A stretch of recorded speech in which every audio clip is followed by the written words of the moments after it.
আসসালামু আলাইকুম বন্ধুরা, কেমন আছেন সবাই? সবাইকে শুভেচ্ছা জানিয়ে আমি আজকের এই ভিডিওটি শুরু করছি। তো আমি সকাল সকাল উঠে একটু ছাদে আসলাম, দেখলাম রোদ উঠে গেছে। তো আজকে আমি কি কি রান্না করব তাই আপনাদের সাথে শেয়ার করব। তো আমি দুপুরে রান্নার জন্য চুলায় একটি পাতিল বসিয়ে তার মধ্যে দিয়ে দিচ্ছি পেঁয়াজ বাটা, রসুন বাটা এবং আদা বাটা। আজকে আমি দুপুরে হাঁসের মাংস রান্না করব। তো দিয়ে দিলাম পর্যাপ্ত পরিমাণে তেল। এরপর আমি এটাতে যুক্ত করব হলুদের গুঁড়ি, মরিচের গুঁড়ি এবং লবণ।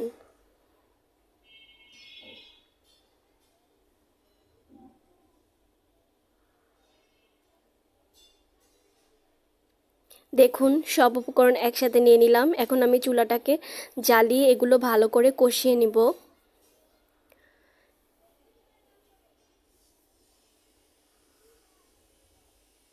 ভালো করে কষানো হয়ে গেলে আমি এতে যুক্ত করে দিব হচ্ছে গিয়ে হাঁসের মাংস। এরপর আমি হাঁসের মাংসগুলো দিয়ে ভালো করে নাড়িয়ে কষিয়ে নিব।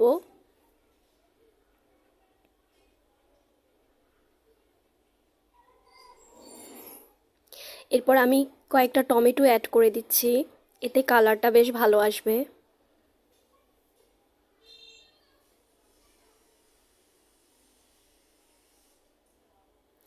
দেখুন, হাঁসটা প্রায় কষানো হয়ে গেছে।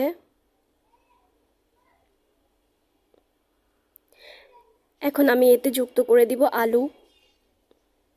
আলু দিয়ে এটাকে আমি ভালো মতো নাড়িয়ে আলুটাও ভালো করে হাঁসের সাথে কষিয়ে নিব।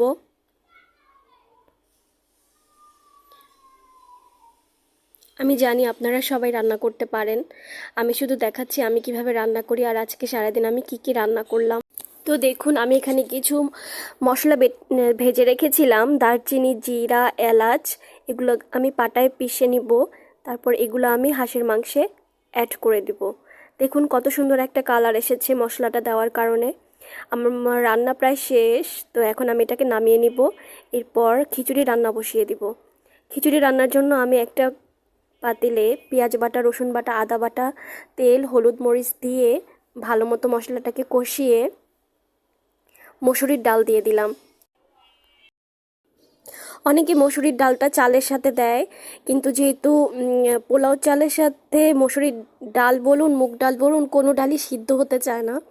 তো এই জন্য আমি ডালটা আগে সবসময় অর্ধেক সিদ্ধ করে নেই। এক একজনের রান্না এক এক রকম। তো এই পর্যায়ে আমি কিছু টমেটো, কাঁচামরিচ আর আলু যুক্ত করে দিলাম। এগুলো দিয়ে আমি ভালো মতো নাড়িয়ে নিব। ডালটা অর্ধেক সিদ্ধ হয়ে আসলে এখন আমি দিয়ে দিব 1/3 এক প্যাকেটের বিরিয়ানি মশলা।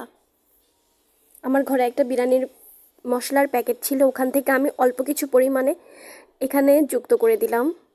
এতে খুবই ভালো একটা টেস্ট আসবে।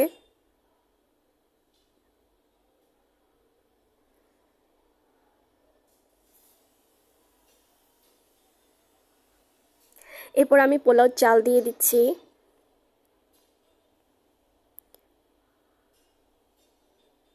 পোলাও চালটা দিয়ে আমি এটাকে ভালো করে নাড়িয়ে পোলাও চালটা একটু ডালের সাথে ভেজে নিব।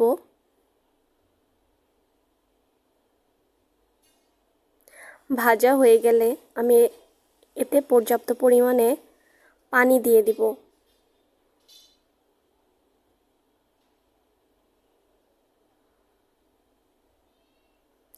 খেয়াল রাখতে হবে যাতে নিচে লেগে না যায়।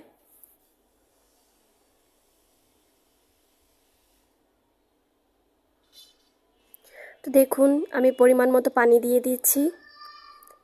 এই পানি দিয়ে এটাকে ঝুরঝুরা করে সেদ্ধ করে নিতে হবে খিচুড়িটাকে।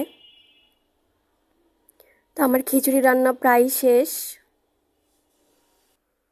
সবাইকে ধন্যবাদ আমার ভিডিওটি দেখার জন্য। আল্লাহ হাফেজ।